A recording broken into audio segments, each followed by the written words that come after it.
Assalamualaikum warahmatullahi wabarakatuh. Alhamdulillahi rabbil alamin. Hamdan kathiran tayyiban mubarakan fih kama yuhibbu rabbuna wa yardah. Wa ashhadu an la ilaha illallah wahdahu la syarika lah. Wa ashhadu anna Muhammadan abduhu wa rasuluh. Allahumma salli ala nabiyyina Muhammadin wa ala alihi wa ashabihi wa man tabi'ahum bi ihsan ila yaumiddin. Ikhwani fillah rahimani wa rahimakumullah. Alhamdulillah, pada kajian kita kali ini kita akan melanjutkan pelajaran bahasa Arab diambil dari buku Panduan Mudah Memahami Bahasa Arab, Dasar-Dasar Ilmu Nahwu dan Tasrif. Kita akan belajar bab 17, i'rab nasab pada isim. Jadi yang dibahas adalah i'rab nasab dan khusus untuk isim, tidak terkait dengan fi'il. Pada bab ini ada beberapa yang sudah kita pelajari di bab sebelumnya, dikenalkan di bab sebelumnya, hanya di bab ini ditambahi dengan contoh untuk semakin harapannya membuat kita lebih paham. Ada juga yang baru dikenalkan di bab ini, seperti misalkan dzarf, zaman, kemudian maf'ul mutlaq, ya, hal, tamyiz, itu ada yang dikenalkan di bab ini. Isim la, isim setelah la nafiyah lil jins. Nah, itu ada yang baru dikenalkan di bab ini. Nah, karena bab ini cukup panjang, maka kita akan bagi pembahasannya menjadi dua bagian. Ya. I'rab nasab pada isim itu ada 14. Dari ke-14 ini, nomor 1 sampai 8 insya Allah kita bahas di bagian 1. Jadi video ini bagian 1, ada video bagian 2 insya Allah. Bagian 1 dari 1 sampai 8, sedangkan 9 sampai 14 itu akan dibahas insya Allah di bagian kedua. I'rab nasab pada isim, yang pertama maf'ul bih. Maf'ul bih ini disebut juga objek penderita. Dan sepertinya sudah kita kenalkan di bab 8. Ya, bagi yang ingin memurajaah bisa kembali melihat bab 8. Maf'ul bih, objek penderita. Dan maf'ul bih selalu dibaca nasab. Kemudian yang kedua maf'ul mutlak. Maf'ul mutlak ini bentuknya masdar. Seperti menjelaskan berapa kali jumlah sebuah kejadian.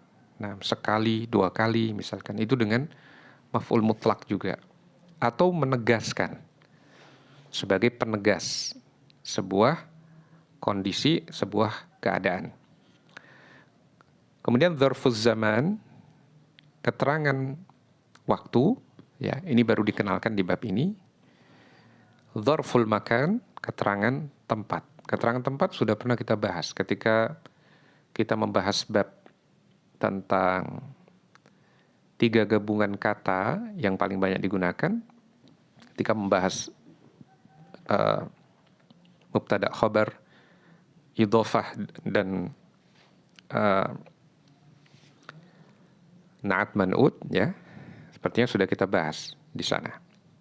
Tapi di sini diulang lagi dengan ditambah contoh. Nah, dzarfuz zaman dan dzarful makan itu sama-sama disebut maf'ul fihi. Kemudian ada hal. Hal ini adalah menjelaskan keadaan. Kemudian tamyiz, ya. Mustatsna, pengecualian, ini sepertinya sudah kita bahas di bab 15, ya. Kemudian isim la.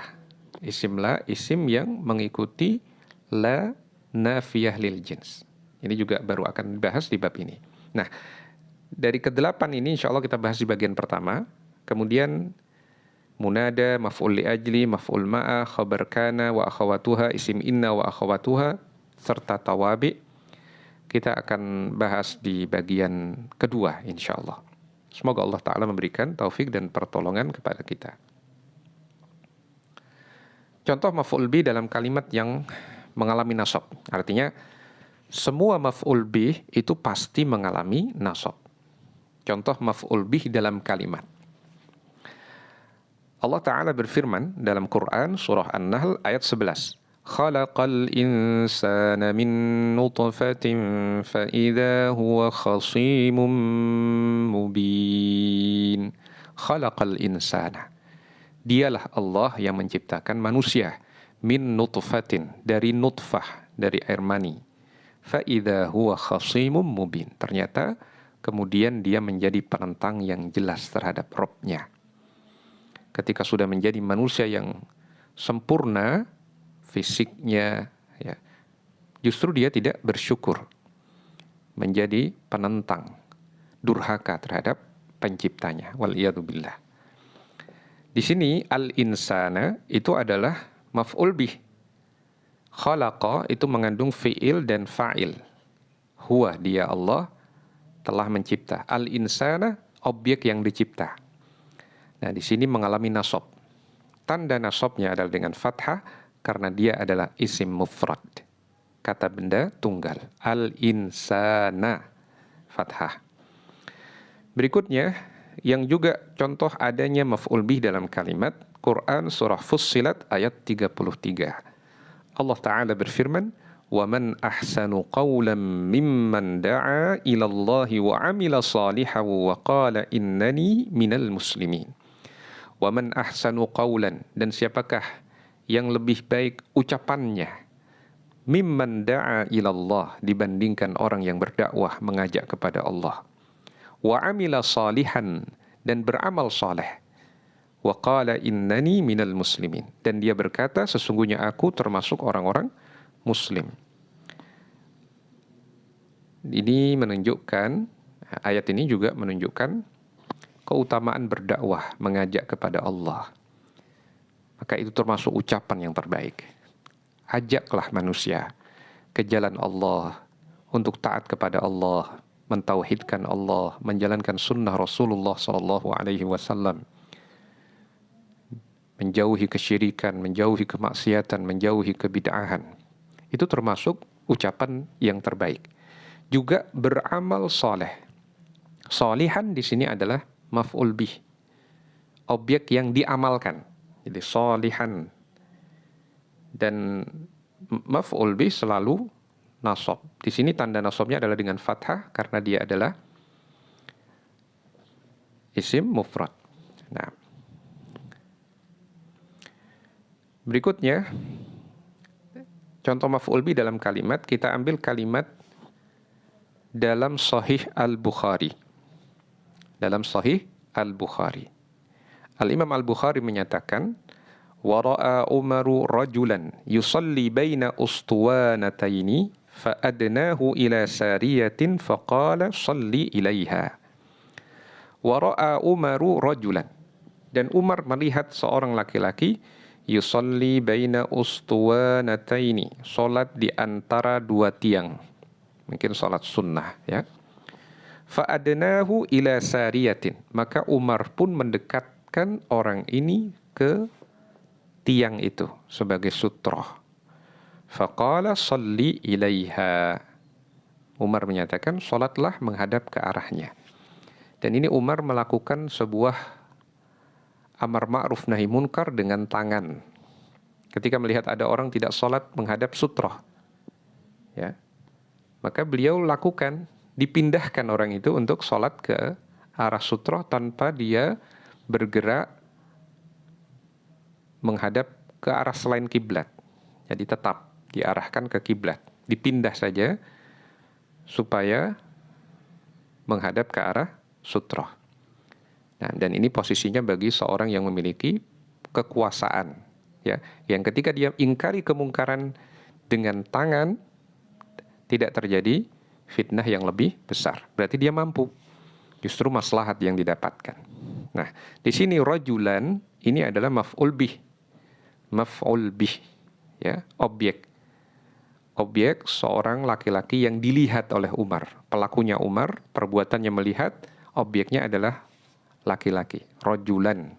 Nah, dan ini tanda nasabnya adalah dengan fathah atau fathatain, karena dia adalah isim mufrad. Berikutnya kita bicara tentang maf'ul mutlak. Maf'ul mutlak adalah masdar yang mengalami nasab sebagai penegas ataupun penjelas jumlah ataupun macam bagi amilnya.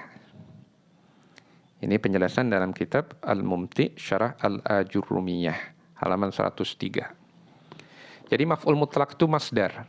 Kita telah bahas di bab 6, bab 7 tasrif ya. Ya, terutama bab 6 tentang tasrif istilahi. Kita berkenalan dengan ada fi'il maldi, fi'il mudhari', dan ketiga adalah masdar. Jadi masdar itu bagian ketiga dalam proses pentasrifan. Yang mengalami nasab, sehingga maf'ul mutlak itu selalu nasab. Sebagai penegas, jadi salah satu fungsi maf'ul mutlak adalah menegaskan. Ataupun penjelas jumlah, menjelaskan jumlahnya, ya. Berapa kali terjadinya, itu bagian dari makna maf'ul mutlak. Ataupun macam bagi amilnya. Dia macamnya apa? Zikir misalkan. Zikir yang banyak, zikir yang sedikit, itu menyebutkan macam. Maka kita ambil contoh kalimat yang mengandung maf'ul mutlak. Allah Ta'ala berfirman dalam Quran surah An-Nisa ayat 164. Wa kallamallahu Musa taklima. Takliman ini adalah maf'ul mutlak. Dia masdar. Taklim itu masdar dari kallama. Ya. Dari kallama. Nah. Dan di sini takliman dibaca nasab.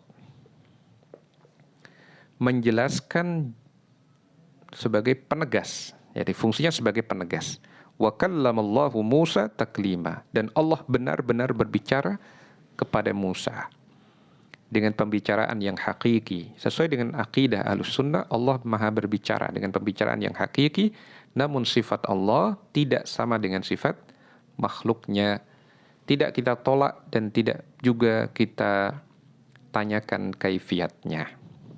Nah, kemudian ayat berikutnya, contoh berikutnya yang berisi maf'ul mutlak, Quran surah Al-Haqqah ayat 14. Allah Ta'ala berfirman, wa humilatil ardu wal jibalu fadukkata dakkata wahidah.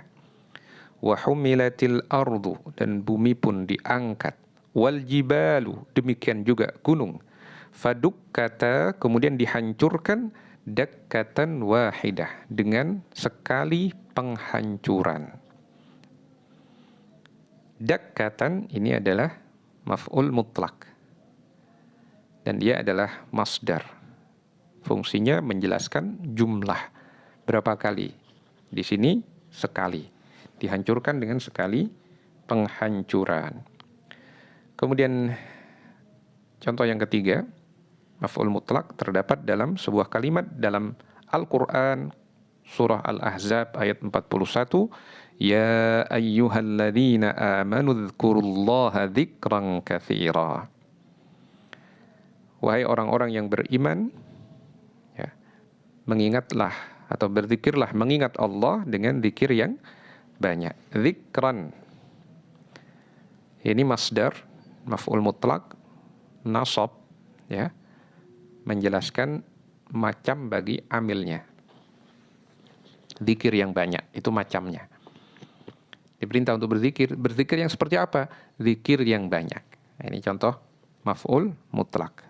Nah, dan di dalam contoh ini, maf'ul mutlaknya itu masdar yang fi'il madinya disebut dalam kalimat itu juga. Misalkan taklima, itu fi'il madinya kallama.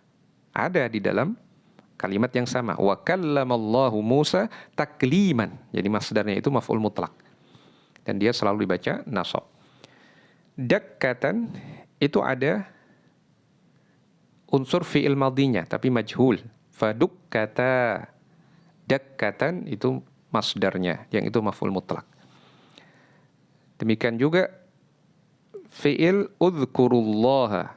Udhkuru itu fi'il amr. Ada fi'ilnya di situ. Masdarnya dzikran. Nah, dzikrannya sebagai maf'ul mutlak. Berikutnya, contoh dzarf zaman, keterangan waktu. Dzarf zaman di sini juga dibaca nasab. Contohnya al-yauma, pada hari itu. Seperti dalam Al-Qur'an, al-yauma akmaltu lakum dinakum wa atmamtu 'alaikum ni'mati wa raditu lakumul islama dinah. Al-yauma, pada hari itu. Atau pada hari ini juga bisa. Tergantung konteksnya. Nah, al-lailata, pada malam itu. Ghudwatan, waktu antara subuh sampai terbit matahari. Bukratan, permulaan siang. Saharan, waktu sahur. Ghadan, besok. Ghadan, menjelaskan waktu besok. Berarti ghadan, itu nasab ya. Dzarf zaman, nasab. Atamatan, sepertiga malam pertama. Sobahan, pertengahan malam kedua sampai matahari tergelincir. Masaan, setelah tergelincir matahari sampai pertengahan malam. Abadan, selamanya. Amadan, selamanya. Hinan, suatu waktu. Ini semuanya nasab. Dzarf zaman, keterangan waktu yang mengalami nasab. Contoh penggunaan dzarf zaman dalam kalimat al-yawma ya'isal ladzina kafaru min dinikum. Al-yawma, pada hari ini, ya'isal ladzina kafaru, orang-orang kafir putus asa, min dinikum, dari agama kalian. Ketika melihat begitu banyaknya para sahabat yang beriman, yang ikut dalam haji wada, maka orang-orang kafir sudah putus asa melihat kondisi tidak mungkin sudah kaum muslimin dilemahkan pada waktu itu. Nah, mereka putus asa. Al-yaumah. Jadi ini dzarf zaman yang mengalami nasab. Berikutnya contoh yang lain yang mengandung dzarf zaman dalam kalimat ataha amruna lailan au naharan. Datanglah perintah kami pada malam atau siang hari. Lailan au naharan. Ini keduanya, baik lailan dan naharan, adalah dzarf zaman. Maka dibaca nasab. Ya. Tidak dibaca lailun, naharun, tidak. Tapi lailan, penjelasan bahwa kejadiannya malam. Au naharan, atau pada siang. Contoh berikutnya, wala taqulanna li syai'in inni fa'ilun dzalika ghadan. Dan janganlah sekali-kali engkau berkata terhadap sesuatu, sesungguhnya aku pasti melakukan itu besok. Ya, ghadan, besok. Keterangan waktu. Dan ini dibaca nasab. Surat Al-Kahfi ayat 23. Berikutnya contoh dzarf makan, keterangan tempat. Ada amama di depan, khalfa di belakang, quddama di depan, wara'a di belakang, fauqa di atas, tahta di bawah, inda di sisi, ma'a bersama, iza'a di hadapan, hidha'a juga di hadapan, tilqa'a di depan, thamma di sana.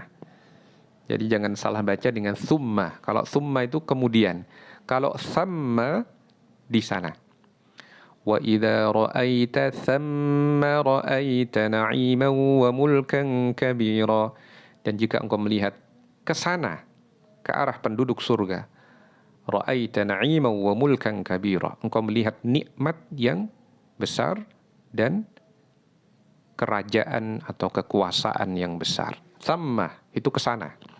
Nah, kalau thumma itu kemudian. Thumma latus'alunna yawma idzin 'anin na'im, misalkan. Kemudian sungguh kalian akan benar-benar ditanya pada hari itu tentang nikmat yang kalian dapatkan. Nikmat didapat dari yang halal atau tidak, nikmat itu digunakan untuk bersyukur atau tidak. Nah, itu thumma. Bukan masuk dzarf makan. Yang masuk dzarf makan adalah thamma, di sana. Huna, di sini. Jadi ini semuanya dibaca nasab. Baik. Contoh penggunaan dzarf makan dalam kalimat wa huwal qahiru fawqa ibadihi wa huwal hakimul khabir. Dan dialah Allah yang maha berkuasa di atas para hambanya. Wa huwal hakimul khabir, dan dialah yang maha bijaksana lagi maha mengetahui secara detail. Quran surah Al-An'am ayat 18. Fawqa ini dzarf makan. Dan kita telah bahas di bab sebelumnya, ya, insyaallah di bab 4 kita bahas adanya fauqa diikuti dengan isim, maka isim itu mengalami jar karena posisinya sebagai mudhaf ilaih. Dzarf makannya sebagai mudhaf. Nah, fauqa ibadihi. Nah, bukan fauqa ibaduhu atau fauqa ibadahu, tapi fauqa ibadihi. Nah, dan ayat ini wa huwal qahiru fawqa ibadih, ini adalah salah satu dari sekian banyak dalil yang menunjukkan ketinggian Allah di atas seluruh makhluknya. Allah maha tinggi secara zat maupun secara sifat. Nah, ini keyakinan ahlus sunnah. Kemudian contoh penggunaan dzarf makan dalam kalimat tahta sekarang. Laqad radiyallahu 'anil mu'minina idh yubayi'unaka tahta asy-syajarah. Sungguh Allah telah meridai orang-orang beriman ketika mereka membaiatmu di bawah pohon. Quran surah Al-Fath ayat 18. Maka ini keutamaan yang besar bagi para sahabat yang ikut dalam bai'atur ridwan. Dapat ridha dari Allah. Kalau kita belum ada jaminan, kita berjuang untuk mendapatkan ridha Allah. Kita berharap, berdoa untuk mendapatkan ridha Allah. Tapi orang-orang yang termasuk sahabat Nabi sudah diridhai oleh Allah Subhanahu wa taala. Yang disebut di sini yang ikut dalam bai'atur ridwan, berbaiat kepada Nabi di bawah pohon. Ada sekitar 1.400-an orang yang ikut dalam bai'atur ridwan. Radhiyallahu anhum ajma'in. Di sini tahta itu dzarf makan. Jadi dia nasab ya, tahta, nasab, fathah. Bukan tahtu. Nah, tapi tahta. Nah, dan kata setelah dzarf makan dia mengalami jar karena sebagai mudhaf ilaih, dan mudhaf ilaih selalu jar. Tahta syajarati. Nah, berikutnya contoh penggunaan dzarf makan dalam kalimat wala tuqatiluhum 'indal masjidil harami hatta yuqatilukum fih. Dan janganlah kalian memerangi mereka di sisi Masjidil Haram hingga mereka memerangi kalian padanya. Ini Quran surah Al-Baqarah ayat 191. Inda di sisi itu dzarf makan. Kata berikutnya setelah dzarf makan selalu mengalami jar karena dia sebagai mudhaf ilaih. Indal masjidi. Nah, berikutnya kita bahas tentang hal. Hal adalah isim yang mengalami nasab yang menjelaskan tata cara atau seperti apa keadaannya. Jadi secara makna, hal itu menjelaskan tata cara atau seperti apa keadaannya. Kemudian bentuk halnya dari sisi bentuk kata, tidaklah hal terjadi kecuali berupa nakirah. Berarti hal itu nakirah, bukan ma'rifat. Ya, hal itu nakirah, bukan ma'rifat. Dan keadaannya setelah pembicaraan secara sempurna. Ini kondisi hal. Tidaklah hal terjadi kecuali kata yang dijelaskannya adalah ma'rifat. Jadi halnya sendiri nakirah.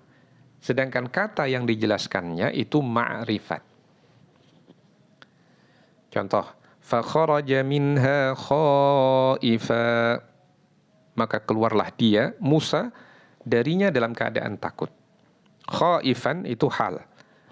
Pertama dia isim, nasab, khaifan, nasab ya, fathah.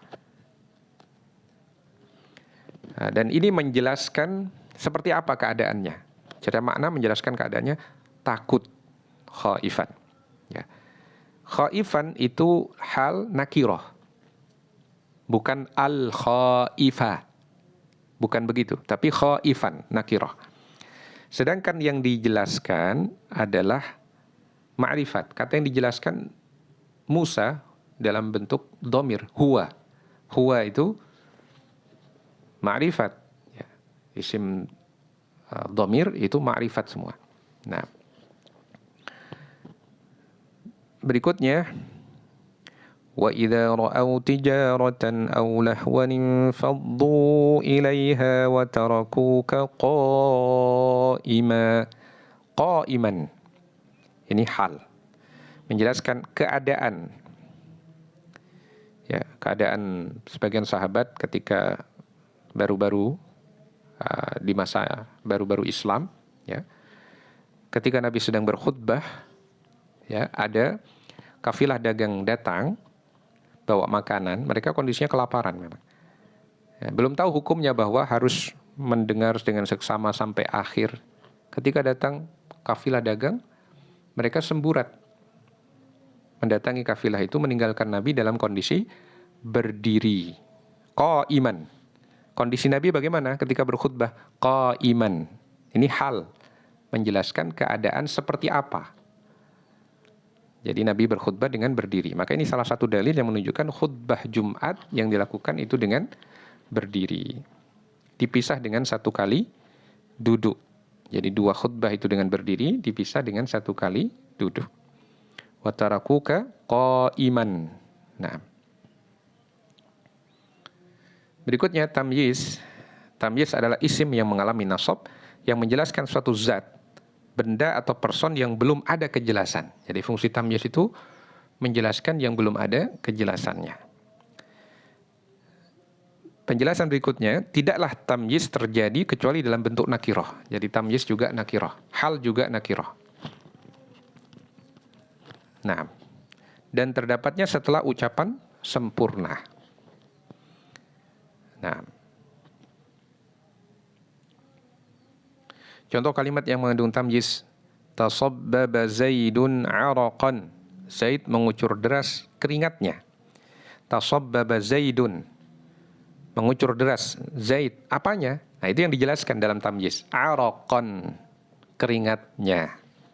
Nah, beda dengan hal, itu menjelaskan keadaan, tata cara atau seperti apa. Nah, baik. Contoh lain, tafaqqa'a Bakrun syahman.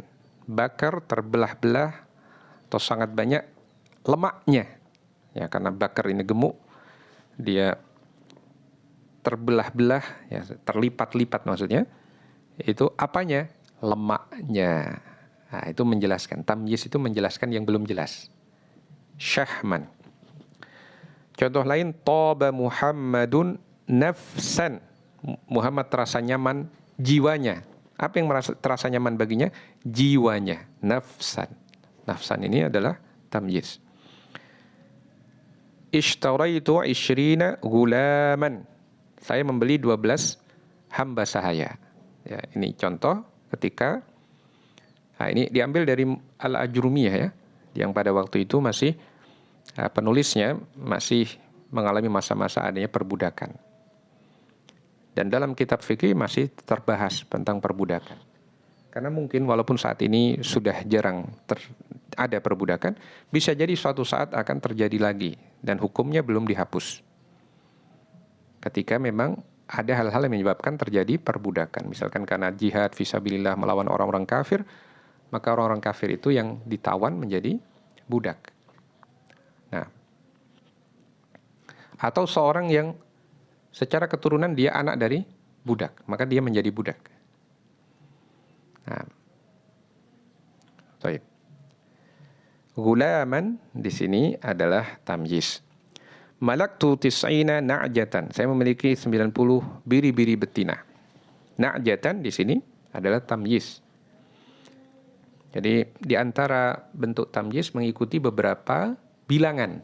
Ada penjelasan tersendiri tentang bilangan, insyaallah di bab 24, ya. Itu juga tamyiz. Zaidun akramu minka aban wa ajmalu minka wajhan. Zaid ayahnya lebih dermawan darimu dan wajahnya lebih tampan darimu. Nah, aban dan wajhan ini adalah tamyiz, menjelaskan sesuatu yang belum jelas dan adanya setelah isim tafdil ini. Ada kalanya tamyiz itu setelah isim tafdil. Isim tafdil yang menunjukkan lebih darimu. Nah, misalkan isim tafdil secara detail insyaallah akan dibahas di bab 24. Bagi yang punya buku Panduan Mudah Memahami Bahasa Arab, bisa dibaca di bab 24. Nah, atau di bab 23 ya. Atau di bab 23. Kalau di bab 24 itu antara bab 23 atau 24 bisa dilihat. Nah, kemudian contoh lain kalimat yang mengandung tamyiz, inni ra'aitu ahada asyara kaukaban. Sesungguhnya aku melihat 11 bintang. Itu masuk tamyiz kaukaban, ya berada setelah bilangan.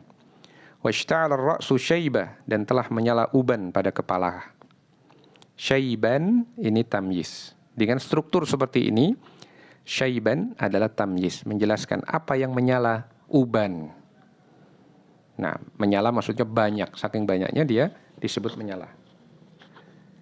Asal kalimatnya adalah washta'ala syaibur ra'si, dan telah menyala uban pada kepala. Jadi, kalau washta'ala syaibur ra'si, washta'ala itu fi'il, syaibur ra'si itu fa'il.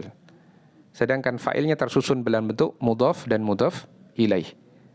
Mudhafnya syaibu, ar-ra'si adalah mudhaf ilaih. Jadi struktur berbeda, mungkin maknanya sama.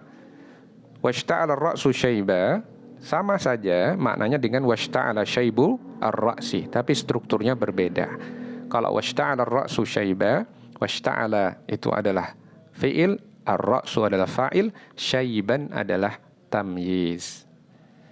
Nah, wa fajjarnal arda uyunan. Uyunan di sini sebagai tamyiz. Semakna dengan wa fajjarna uyunal ardi.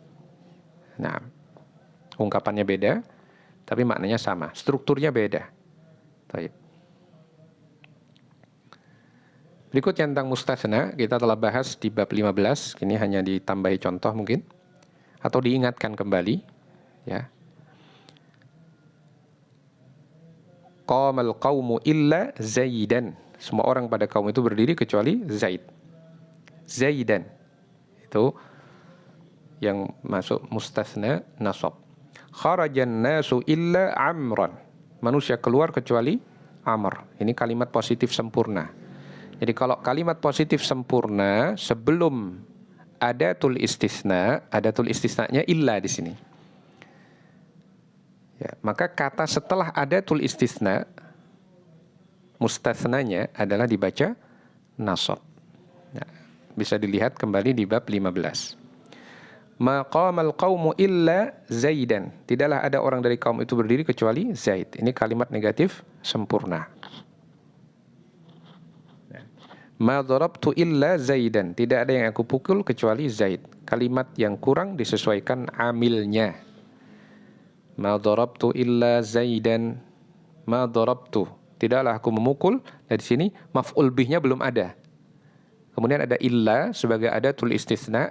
Kata setelah adatul istisna itu menjadi pelengkap dari kata sebelum adatul istisna. Yang kurang adalah maf'ul bih sehingga dibaca nasab. Illa Zaidan. Nah, detailnya bisa dipelajari lagi di bab 15. Nah, isimla, sekarang isimla. La menasabkan isim-isim nakirah tanpa ditanwin. Langsung diikuti isim nakirah tersebut dan la tidak diulang penyebutannya. Contohnya, la rajula fid dari. Tidak ada seorang laki-laki pun di rumah itu. La di sini adalah la nafiyah lil jins, penafian terhadap jenis. Semua laki-laki tidak ada di rumah itu. Nah, rajula itu isim la. Isim setelah la. Dan dibaca nakirah ya, dan mengalami nasab. Rajula. Nakirah tidak ada alif lamnya. Tidak dibaca la ar-rajul, tapi la rajula fiddar. Nah, jika tidak bersambung langsung wajib dibaca rofa dan wajib diulang penyebutan la. Contohnya la fiddari rajulun walam ra'atun. Di dalam rumah tidak ada seorang laki-laki pun, tidak pula seorang wanita. Ini karena tidak bersambung langsung, ada fi setelah la. Maka wajib dibaca rofa. La fiddari rajulun. Rajulunnya itu dibaca rofa. Karena terputus dengan fiddar. Tidak langsung. Dan wajib diulang penyebutan la. Walam ro'atun. Jadi la dibaca 2 kali. Ini karena tidak bersambung langsung. Kalau bersambung langsung, la dengan isim la berarti dibaca nasab dan nakiroh. La rajula fiddar. Nah. Jika la diungkapkan secara berulang, boleh diterapkan keberadaan la itu, boleh pula diabaikan. Anda bisa menyatakan la rajula fiddari walam ro'ata.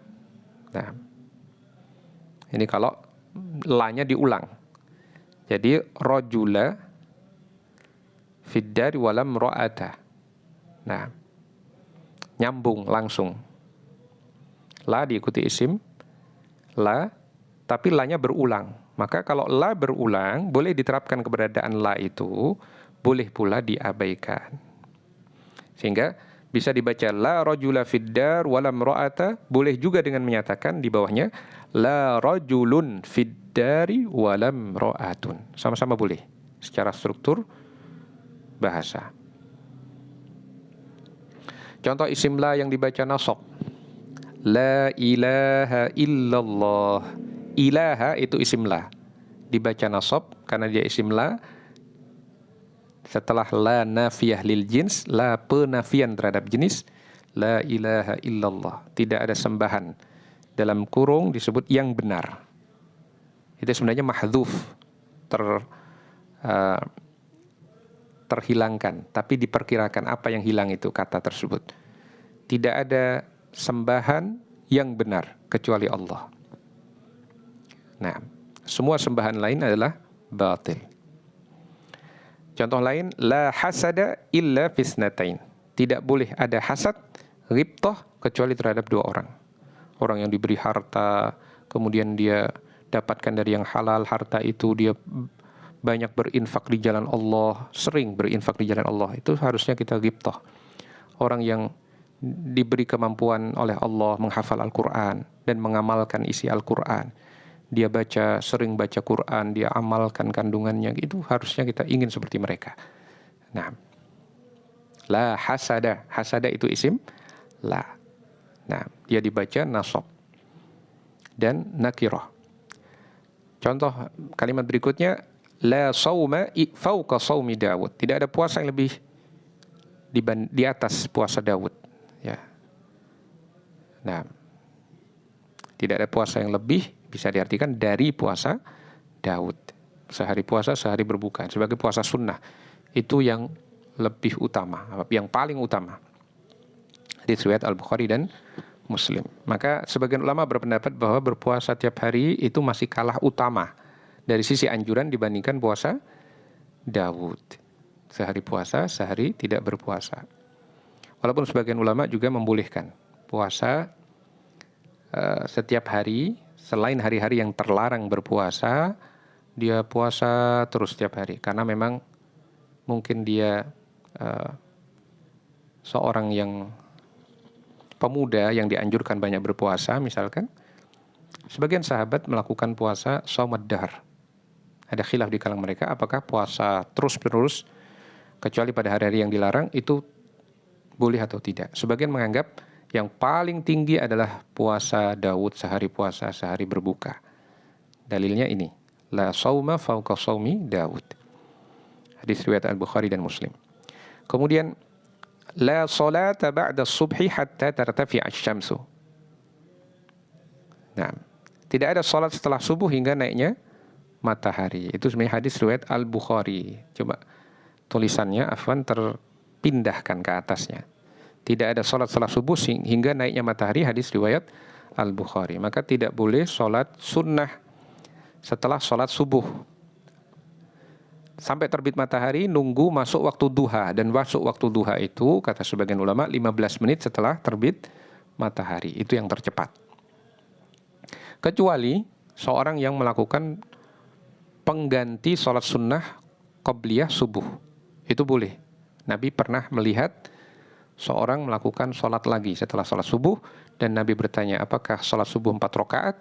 Orang itu menyatakan bahwa ini adalah 2 rakaat sholat pengganti dari qobliyah yang seharusnya tadi aku lakukan sebelum subuh, tapi karena beliau tidak bisa, uzur, maka beliau gantinya setelah subuh. Itu boleh. Dan Nabi tidak mengingkari. Ini sunnah takririyah, sunnah persetujuan dari Nabi SAW. Walaupun boleh juga digantinya itu waktu duha. Mengganti qobliyah subuh di waktu duha itu yang lebih baik, seperti yang dilakukan oleh sahabat Ibnu Umar radhiyallahu anhuma. Nah, baik. Pembahasan tentang munada insyaallah kita akan bahas di bagian kedua. Selesai pembahasan kita bab 17 bagian yang pertama. Semoga Allah Ta'ala memberikan keberkahan pada ilmu yang kita pelajari, menghasilkan ilmu yang bermanfaat, menambah iman dan amal soleh kita. Subhanakallahumma wa bihamdika asyhadu an la ilaha illa anta astaghfiruka wa atubu ilaik. Wa sallallahu wa sallama ala nabiyyina Muhammadin wa ala alihi wa sahbihi ajmain. Wassalamu alaikum warahmatullahi wabarakatuh.